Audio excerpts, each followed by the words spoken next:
তো কাল থেকে শুরু হচ্ছে বহু চর্চিত এবং বহু আলোচিত টি-20 বিশ্বকাপ।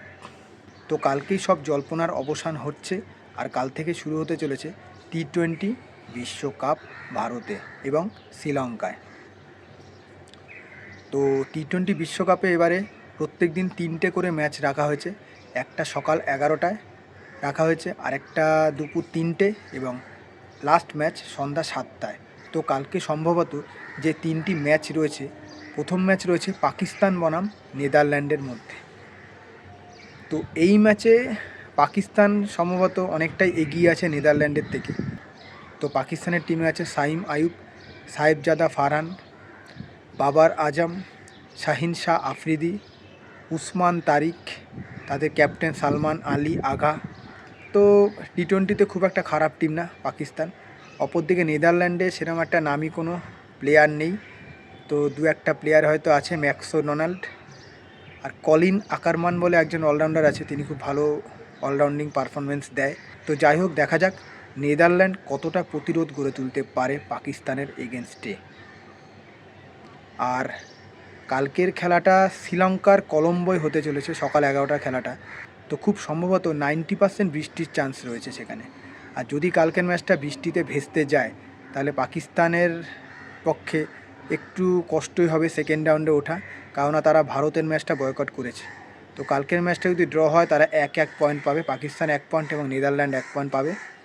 এবং তারপরে ভারতের ম্যাচটা যেহেতু তারা বয়কট করেছে, তাই সেখান থেকে কোনো পয়েন্ট তারা পাবে না। তো সেকেন্ড রাউন্ডে ওঠাটা একটু অনিশ্চিতই থাকবে। এছাড়াও এরপর তাদের খেলা আছে ইউএসের সঙ্গে। তো গত বছর টি-20 বিশ্বকাপে ইউএসএও কিন্তু পাকিস্তানকে হারিয়েছে, তাই ইউএসএ দলটা খুব একটা খারাপ দল নয়, যখন তখন অঘটন ঘটিয়ে দিতে পারে। দেখা যাক কালকের ম্যাচটা কী হয়। আমি এই ম্যাচে পাকিস্তানকে 70 এবং নেদারল্যান্ডকে 30% দেবো হার জিতের ব্যাপারে। মানে পাকিস্তান 70-30%-এ এগিয়ে আছে কালকের ম্যাচটাতে। এবার দ্বিতীয় ম্যাচটা শুরু হবে দুপুর 3টের সময়। সেই ম্যাচে প্রতিদ্বন্দ্বিতা করবে ওয়েস্ট ইন্ডিজ এবং স্কটল্যান্ড। এই স্কটল্যান্ডের এবছর টি-20 বিশ্বকাপে চান্স পাওয়ার কথা ছিল না, তো তারা বাংলাদেশের পরিবর্তে খেলছে। তো স্কটল্যান্ডও সেরকম একটা খুব একটা ভালো টিম নয়। তো যাই হোক, দু একজন ভালো প্লেয়ার রয়েছে, জর্জ ব্যারিংটন এবং জর্জ মুন্সি, এই দুজন মোটামুটি একটু ভালো প্লেয়ার আছে।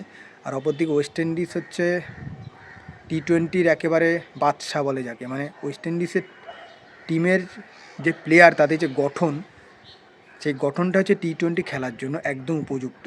পাওয়ার হিটিং ব্যাটসম্যান ভর্তি ওয়েস্ট ইন্ডিজে, যেমন সিমরান হেটমার, রাভমান পাওয়েল, শাহি হোপ, এছাড়াও অনেক অলরাউন্ডার ভর্তি তাদের টিমে। তো সম্ভবত ওয়েস্ট ইন্ডিজ কালকে স্কটল্যান্ডের দিকে এগিয়ে রয়েছে। এখন দেখা যাক স্কটল্যান্ড কতটা ফাইট দিতে পারে ওয়েস্ট ইন্ডিজের সাথে। তো তবুও বলবো যে এই ম্যাচটা ওয়েস্ট ইন্ডিজ স্কটল্যান্ডের থেকে 60-40%-এ এগিয়ে রয়েছে। স্কটল্যান্ডে জেতার সম্ভাবনা 40% এবং ওয়েস্ট ইন্ডিজের জেতার সম্ভাবনা 60%। এবং ম্যাচটি অনুষ্ঠিত হতে চলেছে কলকাতার ইডেন গার্ডেন্সে। তো দেখা যাক কালকে দুপুরে ম্যাচটায় কী রেজাল্ট হয়। সম্ভবত ওয়েস্ট ইন্ডিজই জিততে চলেছে। এবং সন্ধ্যা 7টায়, মানে নেক্সট ম্যাচ সন্ধ্যা 7টায় শুরু হতে চলেছে নেক্সট ম্যাচ ইন্ডিয়া বনাম ইউএসএ। তো ইউএসএ গত বছর চমকে দিয়েছিল পাকিস্তানকে হারিয়ে, ভারতের সঙ্গে কিন্তু ভালো ফাইট দিয়েছিল। তো তাদের একটা ভালো পেসার আছে সৌরভ নেত্রভালকার, খুব ভালো বল করে, লাইন লেন্থ, খুব ভালো লাইন লেন্থে বল করে। তো যাই হোক, ভারতের পক্ষে ঢিল দেওয়ার কোনো জায়গা নেই। আমি মনে করি ভারতের সেরা একাদশী এই ম্যাচটাতে নামানো উচিত। মানে ঈশান কিষানের সঙ্গে ওপেন করবে আমাদের অভিষেক শর্মা। তো ইউএসএ টিমটাকে হালকাভাবে নেওয়ার কোনো কারণই নেই।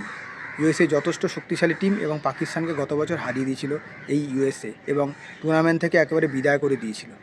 আর কালকের এই ম্যাচটা হতে চলেছে মুম্বাইয়ের ওয়াংখেড়ে স্টেডিয়ামে, একেবারে ব্যাটিং পিচ। আগে ব্যাট করো বা পরে ব্যাট করো, 200+ স্কোর হবেই। তো যাই হোক, এই ম্যাচটাতে আমি ইন্ডিয়াকে এগিয়ে রাখছি 80%-এ, মানে ইন্ডিয়া 80% জেতার সম্ভাবনা এবং ইউএসএ 20% জেতার সম্ভাবনা। বর্তমানে ইন্ডিয়া যা ফর্মে আছে, যদি ফুল টিম নামায়, তাহলে অনায়াসে ইউএসএকে হারিয়ে দিতে পারবে এবং 2 পয়েন্ট পকেটে ভরে নিতে পারবে। তো দেখা যাক কালকে 3টি ম্যাচের ফলাফল কী হয়। আমার সঙ্গে মেলে নাকি।